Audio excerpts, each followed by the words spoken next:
Thank you. Thank all of you for letting me join you in honoring Dr. Katalin Karikó for her discoveries and her dedication to research. As you've heard, I am a science writer, and it would be my natural inclination to tell Dr. Karikó's story. However, I have been specifically requested to talk about myself today. So I will respect the wishes of the founders of this prize, the late Dr. Paul Greengard and his wife, the renowned sculptor Ursula von Ruydingsvard, whom I've had the pleasure to meet today. And theirs was a true marriage of science and the arts.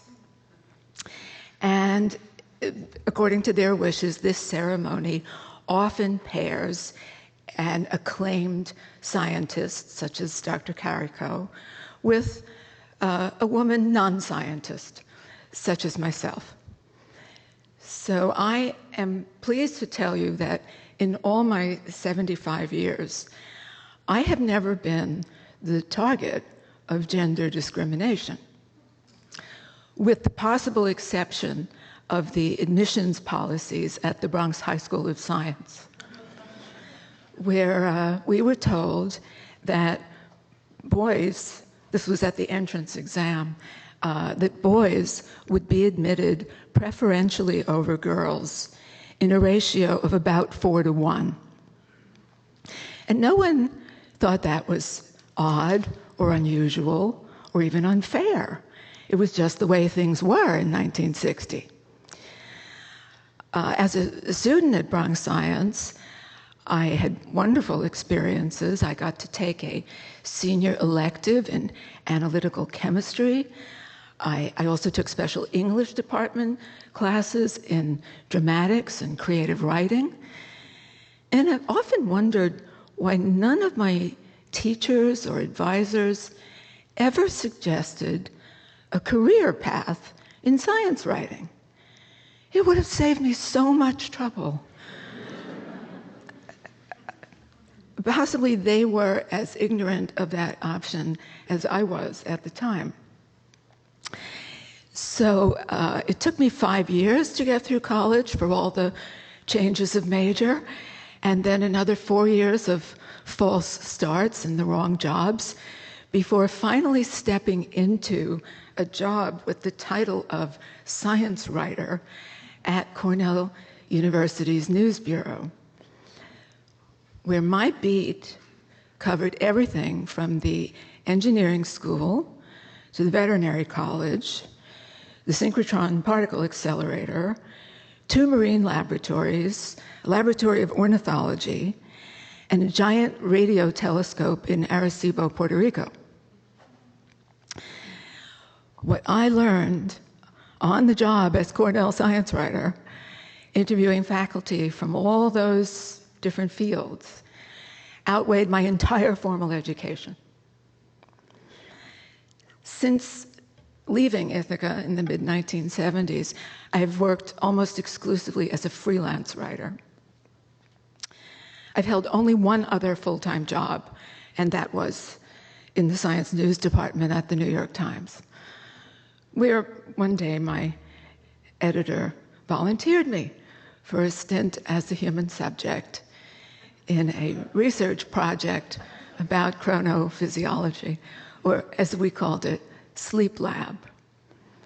So this assignment required me to spend 25 days and nights in a specially outfitted observation suite at Montefiore Hospital in the Bronx, never knowing what time it was.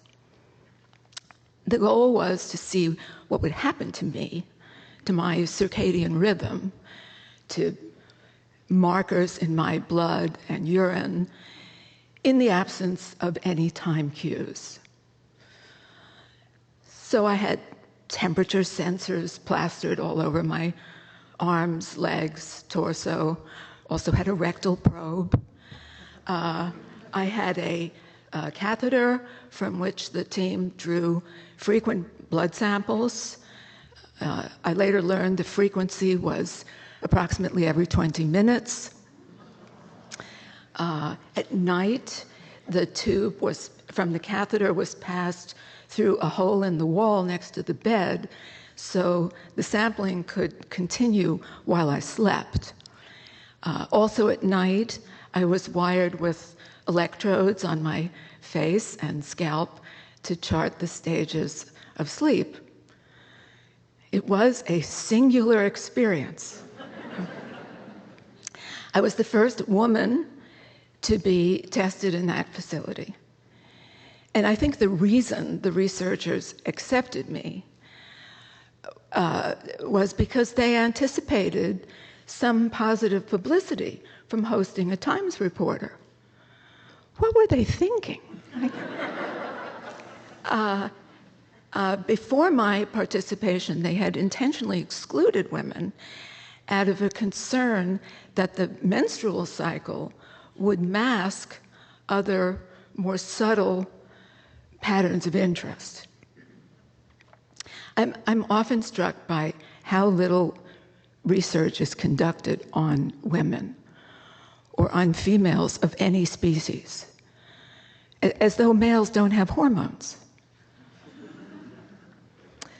I do want to single out, I can't see where they are, but I have two special guests here today. My young cousin, Dr. Connor Gruber, who has recently completed the MD PhD program at Mount Sinai. And after lunch, he's promised to tour me through his lab. And also my editor, publisher, and very dear friend, George Gibson, who is now at Grove Atlantic. George and I met after he read an article I wrote for the Harvard Alumni magazine about that quirky subject, the historical struggle to determine longitude at sea. And George thought that was a good topic to kick off a new series he had in mind. This would be a series of science books for people who didn't necessarily identify themselves as being interested in science. And I think it's fair to say that the book resulting from that invitation, Longitude, wildly exceeded our most optimistic hopes and continues to do so. For one thing, it's still in print, nearly 30 years after publication. Longitude was about a male scientist. All my books have been about male scientists, with the exception of the most recent one, The Glass Universe, which came out in 2016. That book was all about women. And in the course of researching and writing this story of female astronomers, I discovered my own latent misogyny. Over and over, I was surprised by what these women had achieved. I had a lot of fondness for them as heroines of my story, but I really hadn't expected so much from them. In fact, I underestimated them egregiously. And I think the reason is that I absorbed a cultural message along with all the advantages that I've enjoyed. The male is the norm. The female is an aberration. When I completed the manuscript for The Glass Universe, I invited a number of experts in the relevant specialties to read all or part of it for technical accuracy. And one of those people was Alyssa Goodman, who holds a named professorship of astronomy at Harvard. And she turned out to be another victim of undiagnosed latent misogyny. She apologized to me. She said, "I'm not really paying attention to your descriptions of astrophysics. because I am gobsmacked by these women. Here I am at Harvard, I know all of their names, and yet I always dismiss them as some cute, quaint episode in our history. I never realized they were actually doing science. So now I've got the religion. And my current book project is about the icon of women in science, Madame Curie. Because I've learned something about her that I don't think is widely known, which is her attitude toward other women. After Pierre died in 1906, she became the first female professor at the Sorbonne and the only woman in the world directing a research lab. From 1906 until her own death in 1934, she hired, trained, mentored, supervised 45 women chemists and physicists.